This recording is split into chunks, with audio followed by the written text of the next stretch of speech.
എല്ലാവർക്കും നമസ്കാരം. ഞാൻ അശ്വിൻ. കഴിഞ്ഞ 48 മണിക്കൂറിനുള്ളിൽ ലോകത്ത് രണ്ട് പ്രധാനപ്പെട്ട ട്വിസ്റ്റ് സംഭവിച്ചിരിക്കുകയാണ്. ഒന്നാമത്തെ ട്വിസ്റ്റ് എന്തെന്നാൽ ഇന്ത്യ ലോകത്തിന് വലിയൊരു ഷോക്ക് കൊടുത്തിരിക്കുകയാണ്. മൊത്തം എല്ലാവരും ഞെട്ടിച്ചിരിക്കുകയാണ്. ഷോക്ക് സ്പെസിഫിക്കലി ട്രംപിനും അമേരിക്കയ്ക്കും പിന്നെ മറ്റ് യൂറോപ്യൻ രാജ്യങ്ങൾക്കുമാണ് കേട്ടോ. അവരൊന്നും സ്വപ്നത്തിൽ പോലും ചിന്തിച്ചിരുന്നില്ല നമ്മളിങ്ങനെ ചെയ്യുമെന്ന്. നമ്മൾ ഇന്ത്യക്കാർ പോലും ചിന്തിച്ചില്ല ഇങ്ങനെ ചെയ്യുമെന്ന്. പക്ഷേ നമ്മുടെ രാജ്യം എന്താണ് ഒരു സ്റ്റാൻഡ് എടുത്തെന്ന് പറഞ്ഞാൽ, ഈ സമയത്ത് ഞങ്ങൾ ഇങ്ങനെയാണ് ചെയ്യാനുള്ളത്, ഞങ്ങൾ ഇങ്ങനെ തന്നെ ചെയ്യും, ബാക്കി വരുന്നിടത്ത് വെച്ച് കാണാമെന്നും പറഞ്ഞിട്ട് വളരെ സ്ട്രോങ് ആയിട്ടുള്ളൊരു സ്റ്റാൻഡ് എടുക്കുകയാണ്. ഈ ഒരു സംഭവം ഉണ്ടല്ലോ ഇപ്പോൾ ഇന്ത്യ ചെയ്തത്, കഴിഞ്ഞ 25 വർഷമായിട്ട്, വർഷം 2000 മുതൽ അമേരിക്ക ഇത് ഒരിക്കലും നടക്കാതിരിക്കാൻ വേണ്ടിയിട്ട് എന്ത് വില കൊടുത്തും ഇത് നടക്കുന്നത് തടയുമെന്ന് വിചാരിച്ചൊരു കാര്യമാണ് ഇപ്പോൾ സംഭവിച്ചിരിക്കുന്നത് 25 വർഷങ്ങൾക്കപ്പുറം. അതെന്താണെന്നല്ലേ, ഇത്ര വലിയ സസ്പെൻസ് എന്താണ്? അമേരിക്ക 25 വർഷമായിട്ട് ഇങ്ങനെ ഒരു സംഭവം നടക്കാതിരിക്കാൻ ശ്രമിച്ചുകൊണ്ടിരിക്കുന്നു, പക്ഷേ ഇന്ത്യ അത് ചെയ്തു. എന്താണ് സംഭവം? അതൊക്കെ നമ്മൾ പറയും. രണ്ടാമത്തെ പ്രധാനപ്പെട്ട ആ ഒരു ട്വിസ്റ്റ് എന്തെന്ന് പറഞ്ഞു കഴിഞ്ഞാൽ, റഷ്യ ഉക്രൈൻ യുദ്ധം ഒരുപാട് കാലമായി തുടങ്ങിയിട്ട്, എന്നാൽ ഇപ്പോഴതൊന്നും മൊത്തത്തിൽ വളരെ കുറഞ്ഞ് ശാന്തമായിട്ട് വരുന്നൊരവസ്ഥയാണല്ലേ. എന്നാൽ പെട്ടെന്ന് അപ്രതീക്ഷിതമായിട്ട് ഒരു രാത്രിയിൽ നമ്മുടെ റഷ്യ ഉണ്ടല്ലോ, വ്ളാഡിമിർ പുടിൻ യുക്രൈനിലേക്ക് 100 കണക്കിന് ഡ്രോണുകൾ അയക്കുകയാണ്. ബോംബർ ഡ്രോണുകൾ, അറ്റാക്കിംഗ് ഡ്രോണുകളില്ലേ, അങ്ങോട്ട് അയക്കുകയാണ്. അതോടൊപ്പം മിസൈലുകളൊക്കെ അയക്കുകയാണ്. അപ്പോൾ അവർ യുദ്ധമൊന്നും പ്രതീക്ഷിച്ചിട്ടുണ്ടായിരുന്നില്ല. അവിടുത്തെ ആർമിക്കാരൊക്കെ കിടന്നുറങ്ങുന്ന സമയമായിരുന്നു.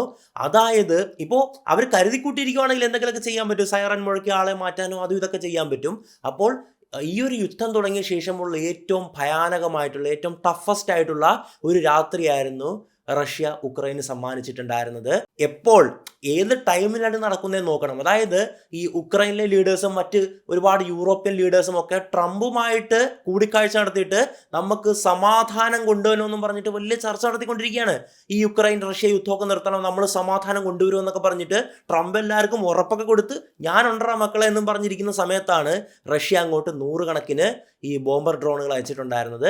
അപ്പോൾ ഇതാണ് രണ്ട് പ്രധാനപ്പെട്ട കാര്യങ്ങൾ. ഇങ്ങനെ പറയുമ്പോൾ നിങ്ങൾക്ക് കാര്യമായിട്ടൊന്നും തോന്നിയില്ല. അതിനെ പറ്റിയിട്ടാണ് ഡീറ്റെയിൽ ആയിട്ടാണ് നമ്മൾ ഇന്ന് സംസാരിക്കാൻ പോകുന്നത്. അടുത്ത ദശകത്തിലെ ജിയോ പൊളിറ്റിക്സും എക്കോണമിക് പവറും നിർണ്ണയിക്കാൻ പോകുന്നത് AI കൃത്യമായിട്ട് പഠിച്ച് മനസ്സിലാക്കി ഉപയോഗിക്കുന്നവരായിരിക്കും. എന്നാൽ AI എവിടെ നിന്ന് പഠിച്ചു തുടങ്ങണമെന്ന് അറിയാതെ വളരെ കൺഫ്യൂസ്ഡ് ആണ് ഇപ്പോൾ മിക്ക പ്രൊഫഷണൽസും. നിങ്ങൾക്ക് കർവിൽ ഒരു പടി മുന്നിലെത്താൻ ഞാനൊരു അവസരം ഒരുക്കുകയാണ്. ഈ വീക്കെൻഡിൽ ശനിയാഴ്ചയും ഞായറാഴ്ചയും രാവിലെ 10 മണി മുതൽ വൈകിട്ട് 7 മണി വരെ നടക്കുന്ന ഒരു exclusive 2 day live AI training പ്രോഗ്രാമിലേക്ക് നിങ്ങളെ ക്ഷണിക്കുകയാണ്. സാധാരണയായി 10,000 രൂപ വരുന്ന ഈ കോഴ്സ് നിങ്ങൾക്ക് തികച്ചും സൗജന്യമായിട്ടാണ് ലഭിക്കുക. ലോകത്തിലെ ആദ്യത്തെ AI ഫോക്കസ്ഡ് എഡ്യൂക്കേഷൻ പ്ലാറ്റ്ഫോം ആയിട്ടുള്ള ഔട്ട്സ്കില്ലാണ് ഇത് സാധ്യമാക്കുന്നത്. ഇൻഫ്ലുവൻഷ്യൽ AI ഫൗണ്ടേഴ്സും ഇൻവെസ്റ്റേഴ്സും ഒക്കെ ഔട്ട്സ്കില്ലിന് പിന്തുണ നൽകുന്നുണ്ട്. ഈ 16 മണിക്കൂർ ലൈവ് ട്രെയിനിങ്ങിലൂടെ നിങ്ങൾ പഠിക്കാൻ പോകുന്ന കാര്യങ്ങൾ ഇതൊക്കെയാണ്. വ്യവസായങ്ങളെ മാറ്റിമറിക്കുന്ന 10ലധികം ടൂളുകൾ ഉപയോഗിച്ച് ഒരു പേഴ്സണൽ AI ടൂൾ കിറ്റ് നിർമ്മിക്കാം. പ്രോംപ്റ്റ് എഞ്ചിനീയറിംഗ് പഠിച്ച് AI കൃത്യമായിട്ട് ഉപയോഗിക്കാൻ മനസ്സിലാക്കാം. ഒരു കോഡ് പോലും തന്നെ എഴുതാതെ റിപ്പറ്റേറ്റീവ് ടാസ്ക് ഓട്ടോമേറ്റ് ചെയ്യാനും ഡാറ്റ അനലൈസ് ചെയ്യാനും നിങ്ങൾക്ക് സാധിക്കും. മിനിറ്റുകൾക്കുള്ളിൽ പ്രൊഫഷണൽ പ്രസന്റേഷൻസും ചിത്രങ്ങളും വീഡിയോകളും ഒക്കെ ഉണ്ടാക്കാം. നിങ്ങൾക്കൊരു കോമ്പറ്റേറ്റീവ് എഡ്ജ് നൽകുന്ന AI ഏജൻസും ടൂളുകളും ഒക്കെ തന്നെ ഡെവലപ്പ് ചെയ്യാം. 40ലധികം രാജ്യങ്ങളിൽ നിന്നുള്ള 1,00,000-ലധികം പ്രൊഫഷണൽസ് ഇതിനോടകം തന്നെ ഈ ഒരു കോഴ്സിൽ പങ്കെടുത്തു കഴിഞ്ഞു. AIയുടെ ഈ ഒരു യുഗത്തിൽ തയ്യാറെടുപ്പില്ലാതിരിക്കുന്നത് ഒരു ഡിസഡ്വാൻറ്റേജ് മാത്രമല്ല, അതൊരു റിസ്ക് കൂടിയാണ്. നിങ്ങൾ ടെക്, പോളിസി, ബിസിനസ് അല്ലെങ്കിൽ AIയുടെ സ്വാധീനമുള്ള ഏത് മേഖലയിൽ ജോലി ചെയ്യുന്നവരാണെങ്കിലും ഈ പ്രോഗ്രാം നിങ്ങൾക്കായി നിർമ്മിച്ചിട്ടുള്ളതാണ്. നിങ്ങളുടെ കരിയർ ഫ്യൂച്ചർ പ്രൂഫ് ചെയ്യാനും AI ലോകത്തെ എങ്ങനെ ഷേപ്പ് ചെയ്യുന്നു എന്ന് മനസ്സിലാക്കാനും നിങ്ങൾക്ക് താല്പര്യമുണ്ടെങ്കിൽ ഇത് നിങ്ങൾക്കുള്ള ഓപ്പർച്യൂണിറ്റിയാണ്. സീറ്റുകൾ ലിമിറ്റഡ് ആണ്, വേഗത്തിൽ ബുക്ക് ചെയ്യുക. ഡിസ്ക്രിപ്ഷൻ ബോക്സിലെ ലിങ്കിൽ ക്ലിക്ക് ചെയ്ത് നിങ്ങളുടെ സ്പോട്ട് ഇപ്പോൾ തന്നെ സെക്യൂർ ചെയ്യുക. എല്ലാ അപ്ഡേറ്റ്സിനുമായിട്ട് വാട്സാപ്പ് ഗ്രൂപ്പിലും ചേരുക. അപ്പോൾ ഒന്നാമതായിട്ട് ഇന്ത്യ ട്രംപിനും അമേരിക്കയ്ക്കൊക്കെ കൊടുത്ത ആ ഒരു ഷോക്കിനെ പറ്റി പറയുവാണെങ്കിൽ മറ്റൊന്നുമല്ല. അതായത് ഈ ഒരു കാർട്ടൂൺ നിങ്ങൾ കണ്ടിട്ടുണ്ടോ? ഈ ഒരു കാർട്ടൂൺ 100 വർഷം മുമ്പുള്ള ഒരു പത്രത്തിലോ മറ്റോ വന്നൊരു കാർട്ടൂണാണ്. അതിൻ്റെ അത് കാണിക്കുന്നത് എന്താണ്? അതായത് ഇന്ത്യയും ചൈനയും കൂടെ ആഫ്രിക്കയും ഒന്നിച്ച് ചേർന്ന് കഴിഞ്ഞാൽ മറ്റ് US-ഉം യൂറോപ്യൻ രാജ്യങ്ങളൊക്കെ അവരുടെ കാൽക്കീഴിലാണ് എന്നുള്ളതാണ് അല്ലേ. അപ്പോൾ ഇതിൽ ഇന്ത്യ, ചൈന എന്നൊക്കെ പറയുന്നത് വലിയ ഭീകരമായിട്ടുള്ള രാജ്യങ്ങളാണ്. ഇപ്പോൾ നമ്മുടെ പോപ്പുലേഷൻ ഏകദേശം 145 കോടിയുണ്ട്, അവരുടെ 135 അല്ലെങ്കിൽ 40 കോടിയോളം ഉണ്ട്. അതായത് രണ്ടും കൂടെ ചേർന്ന പോപ്പുലേഷൻ വൈസ് മാത്രം ഏകദേശം നമുക്കൊരു 300 കോടി എന്ന് വെച്ചോ, എല്ലാം കൂടെ കണക്കാക്കിയിട്ട് 300 കോടി എന്ന് വെച്ചോ. 300 കോടി ആൾക്കാർ ഈ ലോകമെമ്പാടും ഏതെങ്കിലും ചരിത്രത്തിലോ എവിടെയെങ്കിലൊക്കെ ഒത്തൊരുമിച്ച് ചേർന്ന് നിങ്ങൾ കണ്ടിട്ടുണ്ടോ? ഇല്ലല്ലേ. എന്നാൽ ഇപ്പോൾ ഇന്ത്യയും ചൈനയും ഒന്നായിക്കൊണ്ടിരിക്കുകയാണ്. അമേരിക്ക 25 വർഷമായിട്ട് ശ്രമിച്ചുകൊണ്ടിരിക്കുന്ന ഒരു കാര്യം, ഇത് പറഞ്ഞത് അമേരിക്കയുടെ തന്നെ നമ്മുടെ ട്രംപിൻ്റെ ഫോർമർ സെക്യൂരിറ്റി അഡ്വൈസറൊക്കെയാണ് പറഞ്ഞിട്ടുണ്ടായിരുന്നത്. 2000 മുതൽ ഞങ്ങൾ ശ്രമിച്ചുകൊണ്ടിരിക്കുന്നത് ഇന്ത്യയും ചൈനയും ഒന്നാകാതിരിക്കാനാണ്. അവർ തമ്മിൽ പരസ്പരം വഴക്കിട്ടുകൊണ്ടിരിക്കണം, അടികൂടിക്കൊണ്ടിരിക്കണം, എങ്കിൽ മാത്രമേ തങ്ങൾക്ക് ഒന്നാം സ്ഥാനത്ത് നിൽക്കാൻ പറ്റത്തുള്ളൂ. ഞാൻ കഴിഞ്ഞ വീഡിയോയിലൊക്കെ പറഞ്ഞിട്ടുണ്ടായിരുന്നു, അമേരിക്കയുടെ ധാരണ എപ്പോഴും അവരാണ് ലോകത്തിന്റെ തലവൻ, അവരാണ് ലോകത്തിന്റെ ഒരു പിതാവ് എന്നുള്ള രീതിയിലാണല്ലേ. അപ്പോൾ ആ കാര്യം നിലനിർത്താൻ വേണ്ടിയിട്ട് ഇവർ കളിച്ചുകൊണ്ടിരുന്ന ഒരു നാറിയ കളിയാണ് ഇന്ത്യയും ചൈനയും തമ്മിൽ ഒന്നിപ്പിക്കാൻ ഒരിക്കലും അനുവദിച്ചുകൂടാ എന്നുള്ളത്. അങ്ങനെ ഒന്നിച്ചു കഴിഞ്ഞാൽ ഈ കാർട്ടൂണിൽ കാണിക്കുന്ന പോലെ അതിൻ്റെ അകത്ത് ആഫ്രിക്കയുണ്ട്. ഞാൻ ആഫ്രിക്കയെ പറ്റി ഇപ്പോൾ പറയുന്നില്ല, കാരണം നമ്മുടെ ഇപ്പോൾ ഇന്ത്യയും ചൈനയാണ്. അതായത് ഇന്ത്യയും ചൈനയും ഒരുമിച്ചായാലും ലോകത്തിലെ ഒരു ശക്തിക്കും അവരെ തടയാൻ പറ്റൂല. യൂറോപ്യൻ രാജ്യങ്ങൾ, മറ്റ് അമേരിക്കയോ ആരുമായിക്കൊള്ളട്ടെ, നമ്മുടെ ഈ ഒരു 300 കോടി ജനങ്ങൾക്ക് മുമ്പിൽ ഒന്നുമല്ല. ജനങ്ങൾ മാത്രമാണോ? അല്ല. നമ്മുടെ ടെക്നോളജി, നമ്മുടെ രാജതന്ത്രങ്ങൾ, നമ്മുടെ എല്ലാം കൊണ്ട്, നമ്മുടെ ആയുധ ശേഖരം, നമ്മുടെ ആർമി, നേവി, എയർഫോഴ്സ്, ഈ 2 രാജ്യങ്ങളുടെയൊക്കെ കമ്പയർ ചെയ്ത് കഴിഞ്ഞാൽ എന്താണെന്നും പറഞ്ഞാണ്ടിരിക്കുന്നത് ചിന്തിക്കാൻ പോലും നമുക്ക് പറ്റൂലല്ലേ. അപ്പോൾ ഈ 2 രാജ്യങ്ങൾ ഒന്നാകുക എന്ന് പറഞ്ഞു കഴിഞ്ഞാൽ അമേരിക്കയ്ക്ക് അത്രത്തോളം ഭയപ്പാടുണ്ടാക്കുന്ന ഒരു കാര്യമാണ്. അതാണിപ്പോൾ സംഭവിച്ചുകൊണ്ടിരിക്കുന്നത്. ഇന്ത്യയും ചൈനയുമായിട്ട് അടുക്കുന്നു എന്ന് പറഞ്ഞപ്പോൾ നിങ്ങളൊരു പക്ഷേ ചിന്തിക്കും, അതിപ്പോൾ പിന്തുണ കൊടുക്കുന്ന കാര്യത്തിലൊക്കെ മാത്രമായിരിക്കും, അതിനെയൊക്കെ ഒരു ഒരുമിച്ചാകുന്നു, ഒന്നാകുന്നു എന്നൊക്കെ പറയാൻ പറ്റുമെന്നല്ലേ. എന്നാലല്ല, കേട്ടുകൊള്ളുക. അതായത് നമ്മുടെ ചൈനയുടെ തലവൻ എന്ന് പറഞ്ഞു കഴിഞ്ഞാൽ ഷീ ജിൻപിങ് ആണല്ലേ. സെക്കൻഡ് ഇൻ പവർ എന്ന് വിളിക്കാൻ പറ്റുന്ന ഒരാളാണ് അവിടുത്തെ ഫോറിൻ മിനിസ്റ്റർ ആയിട്ടുള്ള, വിദേശകാര്യമന്ത്രി ആയിട്ടുള്ള വാങ് യി. അപ്പോൾ ഈ വാങ് യി നമ്മുടെ ഇന്ത്യയിൽ ഈ കഴിഞ്ഞ ദിവസം 2 ദിവസം മുമ്പ് വന്നിട്ടുണ്ടായിരുന്നു.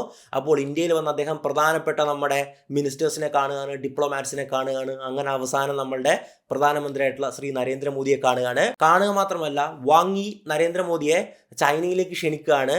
അത് കൂടാതെ ഇതും മാത്രമല്ല, അതായത് ഇന്ത്യയും ചൈനയുമായിട്ടുള്ള ഡയറക്റ്റ് ഫ്ലൈറ്റുകളൊക്കെ ഇപ്പോൾ നിർത്തിവെച്ചിരിക്കുകയാണ്. നമ്മുടെ കൃത്യമായി പറയുവാണെങ്കിൽ ആ കൊറോണ ലോക്ക്ഡൗൺ തുടങ്ങിയ സമയമില്ലേ, അന്ന് വലിയ പ്രശ്നങ്ങൾ നമ്മുടെ അതിർത്തിയിൽ ലൈൻ ഓഫ് ആക്ച്വൽ കൺട്രോളിൻ്റെ അവിടെയൊക്കെ ഉണ്ടായിരുന്നത്. അതായത് ഇന്ത്യൻ ആർമിയും ചൈനീസ് ആർമിയും തമ്മിൽ ബോർഡറിൽ വലിയ ഏറ്റുമുട്ടലുകളാണ് നടന്നിട്ടുണ്ടായിരുന്നത്. ഏറ്റുമുട്ടലുകൾ എന്ന് പറഞ്ഞാൽ സാധാരണ കാണുന്ന പോലെ തന്നെ വെടിക്കോപ്പുകളോ ബോംബോ ഒന്നും വെച്ചിട്ടല്ലായിരുന്നു. അതായത് വെടിനിർത്തൽ കരാറുണ്ട്. അപ്പോൾ ആരാണ് തുടങ്ങിയത് എന്നുള്ളൊരു പ്രശ്നം വരുന്നത് കൊണ്ട് തന്നെ ഇവർ ഈ മരക്കഷ്ണങ്ങളും കല്ലുകളും ഒക്കെ വെച്ചായിരുന്നു. നമ്മൾ വിചാരിക്കും ആ മരക്കഷ്ണം വെച്ച് നമ്മുടെ നാട്ടിൽ കാണുന്ന പോലത്തെ അല്ല. അതായത് നമ്മുടെ ഈ ഫെൻസിങ്ങിന് ഉപയോഗിക്കുന്ന മുള്ളുവേലിയില്ലേ, ഒരു വലിയൊരു മരക്കഷ്ണത്തിൽ മുള്ളുവേലിയൊക്കെ ചുറ്റിയിട്ട് നമ്മുടെ പട്ടാളക്കാരെ ആക്രമിക്കുക. ഭയങ്കര ബ്രൂട്ടൽ. അതിനെപ്പറ്റി ഞാൻ പണ്ടൊരു വീഡിയോ ചെയ്തിട്ടുണ്ടായിരുന്നു ഒന്നല്ലേ. അപ്പോൾ എനിക്ക് ഒരുപാട് ഫെറ്റലിറ്റീസ് ഉണ്ടായിരുന്നു ഇതിൻ്റെ അകത്ത്. ഭയങ്കര പ്രശ്നങ്ങളായിരുന്നു ആ ഒരു ആക്രമണം ഉണ്ടാക്കിയിട്ടുണ്ടായിരുന്നത്.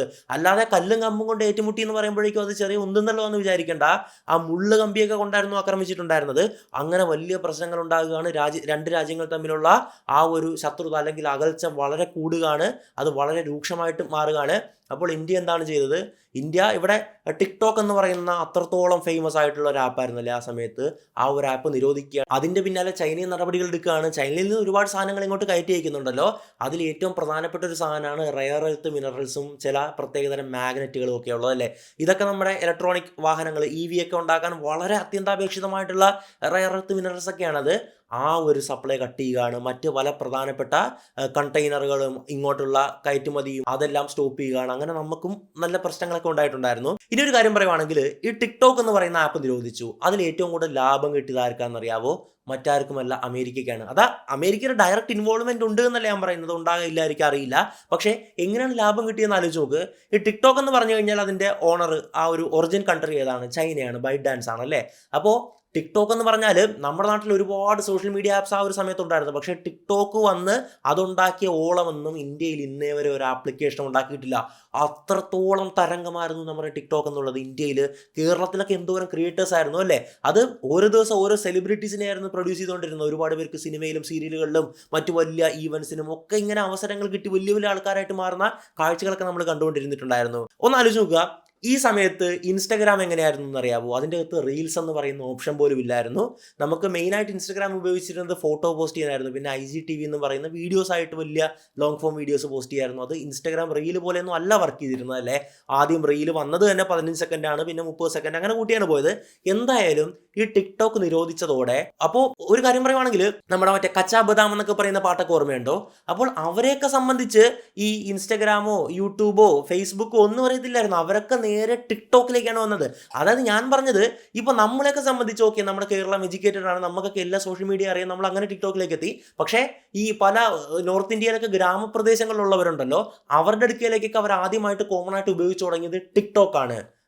ഞാൻ പറയുമ്പോൾ തള്ളാണ് അങ്ങനെയൊക്കെയാന്ന് തോന്നാം. അല്ല, ഒരുപാട് സാധാരണക്കാർ ടിക്ടോക്കിൽ ഹിന്ദിയിലൊക്കെ വീഡിയോസ് ചെയ്യുന്ന കാര്യങ്ങളൊക്കെ കാണാമായിരുന്നു. ഏറ്റവും നല്ല ഉദാഹരണമാണ് ഞാൻ പറഞ്ഞത് കച്ചാ ബദാം എന്നുള്ളത്. എന്തായാലും ടിക്ടോക്ക് നിരോധിച്ചു. അപ്പോൾ സംഭവിച്ച കാര്യം എന്താണ്? ഈ ഇത്രയും വലിയ കോടിക്കണക്കിന് യൂസേഴ്സ്, അതായത് നമ്മുടെ രാജ്യത്ത് 140 കോടി ജനങ്ങളുണ്ട്. അതിൻ്റെ അത് നല്ലൊരു ഭാഗം പേര് ഇപ്പോൾ ആൻഡ്രോയിഡ് ഒക്കെ യൂസ് ചെയ്യുന്നുണ്ടല്ലോ. ഇവർ നേരെ മറ്റ് സോഷ്യൽ മീഡിയ പ്ലാറ്റ്ഫോംസ് വ്യാപകമായിട്ട് ഉപയോഗിക്കാൻ തുടങ്ങുകയാണ്. കാരണം അവർ ആ വീഡിയോ ക്രിയേഷന് അഡിക്റ്റായി പോയിട്ടുണ്ടായിരുന്നല്ലോ, അല്ലെങ്കിൽ ഇതുപോലെ വീഡിയോ എക്സ്പീരിയൻസ് ചെയ്യുന്ന കാണുന്നതിന് അഡിക്റ്റായി പോയിട്ടുണ്ടായിരുന്നു. അപ്പോൾ മറ്റ് സോഷ്യൽ മീഡിയ പ്ലാറ്റ്ഫോംസ് എല്ലാം തന്നെ ഡൊമിനേറ്റ് ചെയ്യുന്നത് ഏത് രാജ്യമാണ്? അമേരിക്കയാണ്. വാട്സാപ്പ്, ഫേസ്ബുക്ക്, യൂട്യൂബ്, ഗൂഗിള്, എന്തും ആയിക്കൊള്ളട്ടെ, ഇൻസ്റ്റഗ്രാം, ഇതെല്ലാം അമേരിക്കൻ കമ്പനീസ് ആണല്ലേ. ആ സമയത്ത് ഞാൻ പറഞ്ഞു റീൽസ് പോലും ഇല്ലായിരുന്നു. പിന്നെ റീൽസ് ഇൻട്രൊഡ്യൂസ് ചെയ്തു. 15 സെക്കൻഡ്, പിന്നെ 30 സെക്കൻഡ്, 90 സെക്കൻഡ്, ഇന്ന് 3 മിനിറ്റ് അങ്ങനെ പോകുന്നു. യൂട്യൂബിന് ഷോർട്സ് എന്ന് പറയുന്ന സംവിധാനം ഇല്ലായിരുന്നു. ലോങ് ഫോം വീഡിയോസ് മാത്രമേ ഉണ്ടായിരുന്നുള്ളൂ. ഇന്ന് ഷോർട്സ് കൊണ്ടുവന്നു. അങ്ങനെ ടിക്ടോക്ക് എന്താണോ ചെയ്തിരുന്നത് ആ ഒരു ആൾക്കാരെ എല്ലാം തന്നെ യൂട്യൂബിലേക്കും ഇൻസ്റ്റഗ്രാമിലേക്കും കൊണ്ടുവരാൻ പറ്റി. അൾട്ടിമേറ്റ്ലി അതിൽ നിന്ന് അവർ നേടുന്നത് എത്രയാണ്? കോടിക്കണക്കിന് രൂപയാണ് ഇന്ത്യയിൽ നിന്ന് നേടുന്നത്. നമുക്ക് ചിന്തിക്കാൻ പോലും പറ്റാത്ത പൈസയാണ് ഇന്ത്യയിൽ നിന്ന് അവർ ഇത് ഇൻട്രൊഡ്യൂസ് ചെയ്തുകൊണ്ട് ഉണ്ടാക്കുന്നതല്ലേ.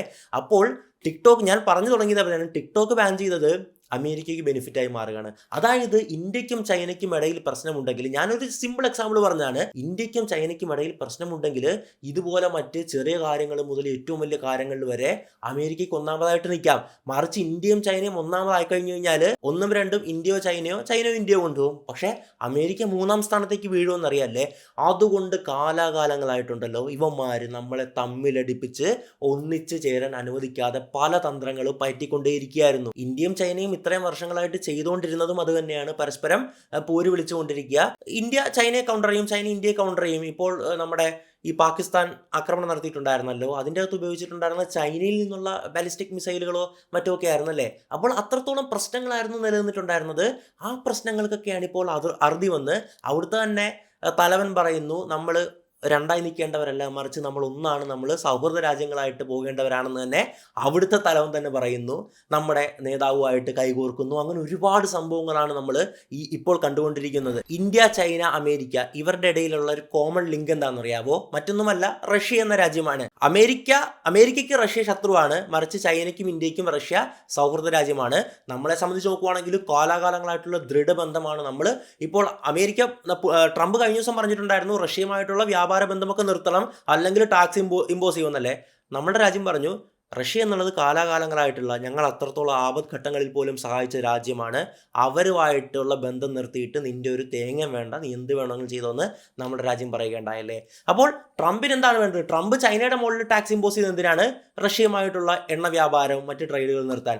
ഇന്ത്യയുടെ മേളിൽ ടാക്സ് ചുമത്തുമെന്ന് പറഞ്ഞ എന്തിനാണ്? അതും ഇത് തന്നെ, റഷ്യയുമായിട്ടുള്ള ബന്ധങ്ങൾ തകർക്കാൻ വേണ്ടിയിട്ടല്ലേ. അപ്പോൾ അത് ഓഗസ്റ്റ് 27-ാം തീയതി മുതൽ അത് നിലവിൽ വരുമെന്നൊക്കെയാണ് പറയുന്നത്. അതിലും തീരുമാനത്തിൽ മാറ്റം ഉണ്ടായില്ലെങ്കിൽ, അങ്ങനെ വന്നു കഴിഞ്ഞു കഴിഞ്ഞാൽ തീർച്ചയായിട്ടും പല സ്റ്റോക്ക് മാർക്കറ്റുകൾ ഇടിയും, പല സാമ്പത്തിക പ്രശ്നങ്ങൾ ഉണ്ടാവും ഇൻ ദ ഷോർട്ട് ടേം. പക്ഷേ ഇൻ ദ ലോങ് ടേം നമുക്കത് മെച്ചപ്പെടുത്തിയെടുത്ത് മുമ്പോട്ട് പോകാൻ പറ്റും. ഞാൻ ഇതുമായി ബന്ധപ്പെട്ട് കഴിഞ്ഞ വീഡിയോസിലൊക്കെ പറഞ്ഞിട്ടുണ്ടായിരുന്നല്ലേ. അങ്ങനെ ശത്രുവിൻ്റെ ശത്രു മിത്രം എന്നുള്ള രീതിയിൽ, ഒരു കോമൺ എനിമി എന്നുള്ള രീതിയിൽ ഇന്ത്യയും ചൈനയും ഒന്നിക്കാൻ തീരുമാനിച്ചു എന്ന് മാത്രമല്ല, അവരതിനുള്ള നടപടികൾ എടുത്തു കഴിഞ്ഞു കേട്ടോ. ഞാൻ പറഞ്ഞ പോലെ തന്നെ അവിടുത്തെ സെക്കൻഡ് ഇൻ പവർ ആയിട്ടുള്ള വാങ് ഫോറിൻ മിനിസ്റ്റർ, വിദേശകാര്യമന്ത്രി, ഇവിടെ എത്തി നരേന്ദ്രമോദിയെ SCO സമ്മിറ്റിലേക്ക് ക്ഷണിച്ചിട്ടുണ്ടായിരുന്നു. SCO എന്ന് പറഞ്ഞാൽ ഷാൻഘായ് കോപ്പറേഷൻ ഓർഗനൈസേഷൻ മീറ്റിംഗ് ആണ്. അവിടെയുള്ള ഒരു എലൈറ്റ് സംഘടനയാണ്. അതിൻ്റെ സമ്മിറ്റിലേക്കാണ് നമ്മുടെ പ്രധാനമന്ത്രിയെ ക്ഷണിച്ചിട്ടുള്ളത്. ശ്രീ നരേന്ദ്രമോദി ആ ഒരു ഇൻവിറ്റേഷൻ സ്വീകരിച്ച് വരാമെന്ന് ഉറപ്പ് കൊടുക്കുകയും ചെയ്തു. വാങ്ങി നരേന്ദ്രമോദി മാത്രമല്ല, നമ്മുടെ വിദേശകാര്യമന്ത്രിയായിട്ടുള്ള ശ്രീ S ജയശങ്കറിനെ കണ്ടിട്ടുണ്ടായിരുന്നു, മറ്റ് ഡിപ്ലോമാറ്റ്സിനെ കണ്ടിട്ടുണ്ടായിരുന്നു. ഇനി കുറച്ച് വർഷങ്ങൾക്ക് മുമ്പ്, എനിക്ക് തോന്നുന്നു കൊറോണ കാലത്തൊക്കെയാണെന്ന് തോന്നുന്നു, ചൈനയുടെ തലവനായിട്ടുള്ള ഷീ ജിൻപിങ് നമ്മുടെ തമിഴ്നാട്ടിലെ മഹാബലിപുരത്ത് വന്നിട്ടുണ്ടായിരുന്നു നരേന്ദ്രമോദിയോടൊപ്പം നിന്ന്. ആ ഒരു ഫോട്ടോസൊക്കെ ഭയങ്കര വൈറലായിരുന്നു അല്ലേ. അപ്പോൾ ബന്ധം ദൃഢമാകുന്നത് കൊണ്ട് നമുക്ക് നേട്ടമാണ്, ചൈനയ്ക്ക് നേട്ടമാണ്, അമേരിക്കയ്ക്ക് നല്ല അടിയുമാണ്. അതുകൊണ്ട് തന്നെ ഇന്ത്യ ഒരിക്കലും, ലോകരാജ്യങ്ങൾ ആരും തന്നെ ചിന്തിച്ചില്ല ഇത്രയും കാലം ശത്രുത ഉണ്ടായിരുന്ന രാജ്യങ്ങൾ, ഇത്രയും കാലമെന്ന് മാത്രമല്ല ഈ 2-3 മാസങ്ങൾക്ക് മുമ്പല്ലേ, അതായത് പാകിസ്ഥാന് ഇന്ത്യ ആക്രമിക്കാൻ വേണ്ടി ബാലിസ്റ്റിക് മിസൈൽ കൊടുത്തത് ചൈനയാണ്. മറ്റേ ഒരുപാട് ട്രോളൊക്കെ ഉണ്ടായിരുന്നല്ലേ, മറ്റേ ചൈനീസ് പടക്കം അതുപോലെ കൊടുത്തു വിട്ടു, പൊട്ടുന്നുമില്ല എന്നൊക്കെ പറഞ്ഞിട്ട് ഒരുപാട് ട്രോളൊക്കെ കണ്ടിട്ടുണ്ടായിരുന്നു. അങ്ങനെ നിങ്ങൾക്ക് അത് ഓർക്കാൻ പറ്റില്ല, ചൈനയായിരുന്നു കൊടുത്തിട്ടുണ്ടായിരുന്നത്. അപ്പോൾ കുറച്ച് മാസങ്ങൾക്ക് മുമ്പ് പോലും ശത്രുത നിന്ന് ഇത്രയും വലിയ പ്രശ്നങ്ങളായിട്ടുള്ള രാജ്യങ്ങളാണ് ഒന്നാകാൻ പോകുന്നത്. അടി കിട്ടിയത് അമേരിക്കയ്ക്കും. ഇനി രണ്ടാമത്തെ കാര്യം പറയുവാണെങ്കിൽ, ഞാനൊരു ഇൻട്രോ പറഞ്ഞിട്ടുണ്ടായിരുന്നു. പെട്ടെന്നൊരു സുപ്രഭാതത്തിൽ നമ്മുടെ റഷ്യൻ പ്രസിഡന്റ് വ്ളാഡിമിർ പുടിൻ ഉക്രൈനിലേക്ക് 100 കണക്കിന് വരുന്ന അക്രമകാരികളായിട്ടുള്ള ഡ്രോണുകളെയും അതുപോലെ തന്നെ മിസൈലുകളെ അയക്കുകയാണ്. അപ്പോൾ ഇത്രയും കാലം വലിയ പ്രശ്നങ്ങളൊന്നും ഇല്ലാതെ ഇങ്ങനെ പോയിക്കൊണ്ടിരുന്നതാണ്. ഓക്കെ, യുദ്ധങ്ങളുണ്ട്, യുദ്ധം അവസാനിച്ചിട്ടൊന്നുമില്ല, പക്ഷേ അക്രമം നടത്തുന്ന രീതിയിലുള്ള കാര്യങ്ങളൊന്നും കുറച്ച് നാളായിട്ടില്ലായിരുന്നല്ലേ. അപ്പോൾ എന്തിനാണ് അയച്ചതെന്ന് പറഞ്ഞു കഴിഞ്ഞാൽ ട്രംപിനിട്ടുള്ള ഒരു അടിയായിട്ടായിരുന്നു. അതായത് ട്രംപ് ഇപ്പോൾ മറ്റേ സമാധാനത്തിനുള്ള നോബൽ പ്രൈസ് മേടിക്കാനുള്ള ഒരു ശ്രമത്തിലാണ്. അപ്പോൾ പുള്ളി എന്താണ് ചെയ്തത്? ഏറ്റവും നല്ല ഉദാഹരണം നമ്മുടെ രാജ്യത്ത് നിന്ന് തന്നെയുണ്ട്. അതായത് ഓപ്പറേഷൻ സിന്ദൂർ ഉണ്ടല്ലോ, ഈ പാകിസ്ഥാനുമായിട്ടുള്ള ഒരു പ്രശ്നം ഉണ്ടായിരുന്നല്ലോ. അപ്പോൾ ട്രംപ് എന്താണ് പറഞ്ഞത്? ഞാൻ ഇടപെട്ടു, ഞാൻ 2 രാജ്യങ്ങളുള്ള ആൾക്കാരുമായിട്ട് സംസാരിച്ചു, ഒരു കോംപ്രമൈസിലേക്ക് ഞാൻ എത്തിച്ചിട്ടുണ്ടെന്നല്ലേ. നമ്മുടെ രാജ്യം പറഞ്ഞു പുറത്തുനിന്ന് ഒറ്റ ഒരാളും ഇടപെട്ടിട്ടില്ല, ട്രംപും ഇടപെട്ടിട്ടില്ല, അവൻ്റെ ആരും ഇടപെട്ടിട്ടില്ല, ഞങ്ങൾ തന്നെ കാര്യങ്ങളൊക്കെ ഡീൽ ചെയ്താന്ന് പറഞ്ഞല്ലേ. അപ്പോൾ എന്തിനാണ് പുള്ളി കള്ളം പറഞ്ഞതെന്നറിയാമോ? പുള്ളിയുടെ ഏറ്റവും വലിയൊരു ലക്ഷ്യമാണ് സമാധാനത്തിനുള്ള നൊബേൽ പ്രൈസ് മേടിക്കണം എന്നുള്ളത്. അപ്പോൾ അതുകൊണ്ട് തന്നെ ഇപ്പോൾ റഷ്യയ്ക്കും ഉക്രൈനും ഇടയിൽ ഒരുപാട് കാലങ്ങളായിട്ട് യുദ്ധം നിലനിൽക്കുന്നുണ്ട്.